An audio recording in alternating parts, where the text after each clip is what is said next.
Welcome, I'm Michael Hawkins for the Patriots Sports Network, and today I'm joined by Aaron Robinson of the Francis Marion Men's Cross Country Team. Aaron, welcome to the program. Thank you for having me. Today we're going to talk a little bit about cross country and a lot about tropical ecology. Aaron, first we'll start with the cross country part. Your team is 3 meets into the 2016 season.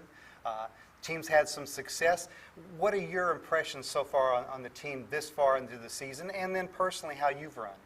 Yes, well, I really enjoyed coming back to work with the same teammates. Basically, we didn't have to bring in a lot because we already had a strong base, had a lot of strong guys, practiced a lot over the summer.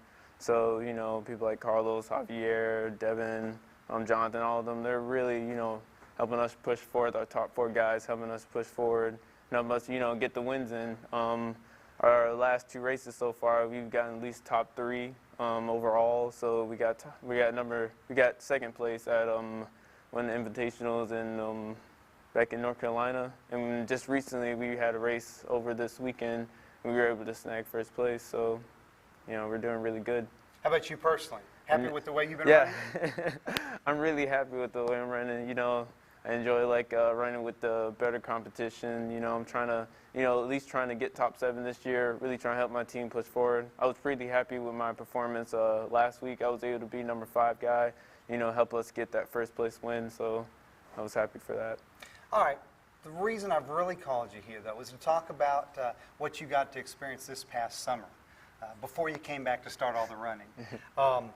Tell us a little bit about what you did this summer. It was an internship that you spent down in Ecuador doing work with one of our biology professors, anyway, in the area of tropical ecology. So tell us a little bit about first how you got into this internship and some of the things that you did. Well, in the tropical ecology class, it was mainly based in Ecuador, in South America. And we mainly dealt with doing a lot of, the class dealt with trying to get more understanding of ecology, but more in the tropical sense.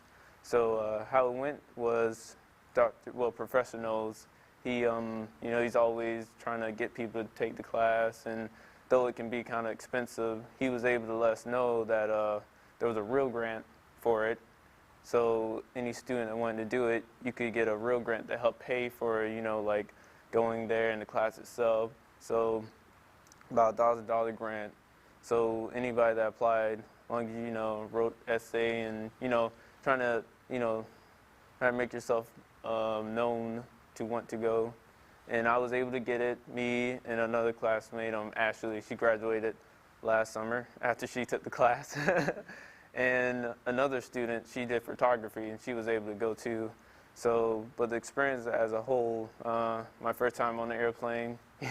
Never been, had a little turbulence first time, and, I had a professor nose beside me laughing, and I could just, I had to laugh too.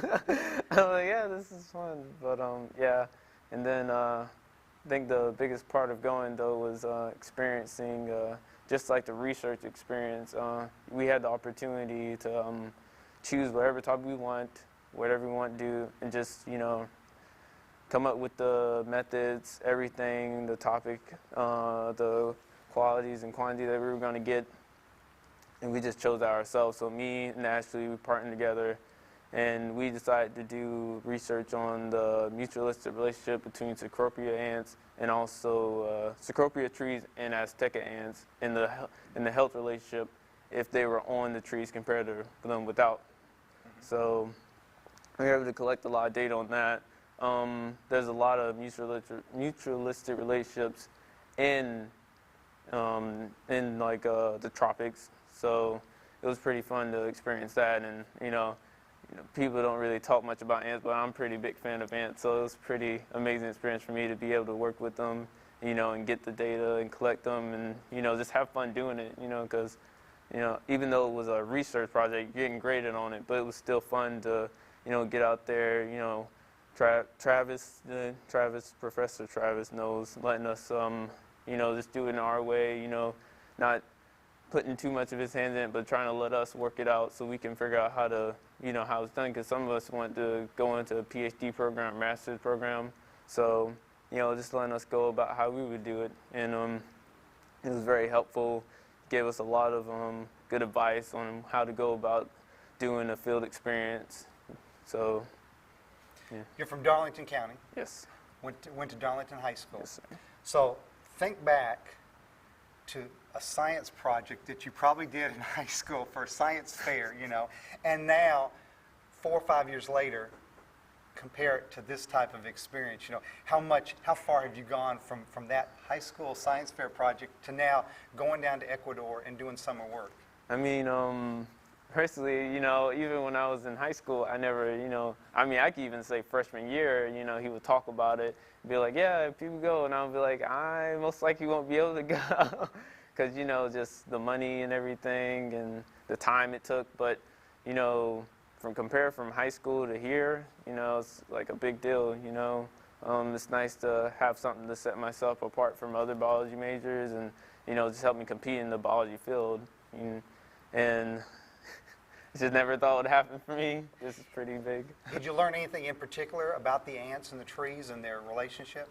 Well, our data we collected, though if we wanted to get a more, see more of a better correlation between the health of a tree with Aztec ants compared to those without, we would need a little bit more time. But with the data we collected, we were able to notice there was a slight difference.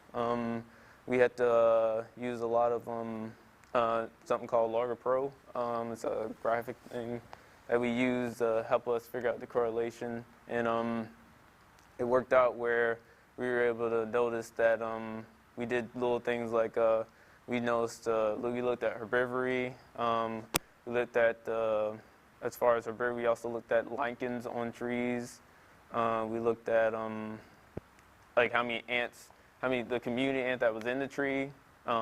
We also looked at,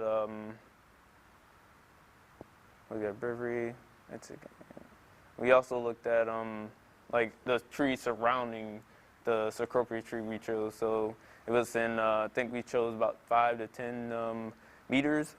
If it was that close, we put that in the calculation too. So, but trees that had Aztec ants, because research said that trees with Aztec ants, they were known to cut off vines, you know, vines that grown around it, that would probably slow it down from growing. Aztec ants would actually go and cut those away. We also learned that they try to, you know, scare away other, you know, insect that would want to try to eat the leaves of the Cecropia. So we tried to test that out, and it seemed the data showed that there was on the side of the Aztec ants that they were actually protecting them. I'm sure there was a lot of work that you put in. Did you also have time to do any fun things down in Ecuador? Yeah, it rained a lot in Ecuador, but you know, that never stopped me, Ashley, and Keela, me, Ashley, Keela, and Professor Knowles from going out, and with the other, it was a joint thing, so UNCW, Dr. Arbogast and his students also were there, so they never stopped us from going out, you know, exploring. They had a lot of trails to go on, you know, and run cross country. I couldn't run them because not very safe because it's so rainy and slicky, but it was really nice to, you know, walk the trails, you know, see the wildlife.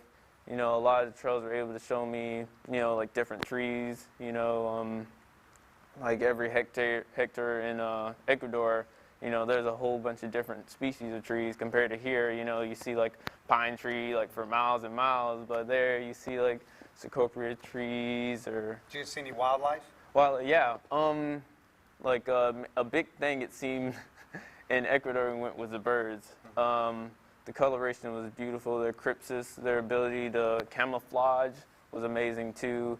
And Professor Knowles is a big, you know, he's really into birds, so it was really interesting to see him in his own field, seeing him cooperate and seeing him work with them, because loved seeing them, taking pictures of them, and that kind of rubbed off on us, and we got really into it. So we started, you know, collecting bird species. It was part of class too for different things, but we enjoy like collecting bird species. You know, just being able to identify them just off of sight. You know, by the time we were done, when we were probably Ashley had like 120 or so species in hers, like bird species. I had probably like 100 or so, and we could like name them from seeing them. Like right after we saw it, we could name it right there. You know, their common names. So it was pretty And the insects, of course, the moths, their coloration, the crypsis was amazing. How they were able to, like, there was literally some moths you would see that looked like leaves, like literally like leaves. Some moths that looked like dead leaves. You know, you couldn't tell them apart. But the only way we were able to do it because we left the lights on at night. We let them, you know, accumulate around the lights, and then we were able to see how amazing the insects in the tropics were compared to the ones around here. Their ability to protect themselves and avoid predators. So, pretty amazing. And you're a biology major. Yes. Set to graduate in May 2017. What are your plans after graduation? Well, my plans are to get into a master's program somewhere on the East Coast, mainly probably dealing with ants. And that's not much of a surprise, but I want to work with ants, try to do my, you know, my statement on ants. So that'll be pretty. I've got some fire ants in my yard that I need to really get rid of, so when you find out about that, let me know. If nothing else, because of what you kind of told me, does this prove to other people that, you know, hey, don't always think that these things can't happen to you? Is that a fair statement? Yes. And to take advantage of them when you have a chance to. Yeah. Like I said in an interview before, we did an interview back in Ecuador. You know, to let other students know if they're interested. You know, go get it. But I would just say something similar to that. You know, it's expensive. I understand that, and the time that you have to take away from, you know, like your life here and everything, that can be a problem. But you know, this is an opportunity that you're not going to get again. I mean, like the chance to work with another professor, the chance to do this when you don't have other priorities. I mean, you're in summertime, you're undergrad, you're not really doing too much in the summer. And though you have to also think about the money calculated into it, but you know, this is like people would say, a once in a lifetime opportunity. I mean, you get the privileges of the professor because since they know so many people. I mean, if you went there by yourself, you're going to be following some tourist or someone there. But if you have someone that actually knows the area, actually is actually doing like research and everything, you get to be there right with them. It's almost like you're one of them, you know. So it's a big deal. So, and you know, being a student athlete, being able to do that, you think there's not enough time, but there is, you know. So. Well, Aaron, congratulations. Thank you. Sounds like you had a great time. Good luck the rest of the cross-country season. Got a couple more meets in the Peach Belt meet, you know, the end of October. Good luck with that, and please come back and keep us abreast of what happens, too, after graduation. Right. Okay? Thank you. Thank you. That's another segment of the Patriot Sports Network. Follow Patriot Sports online at FMUPatriots.com and through social media at FMU Sports.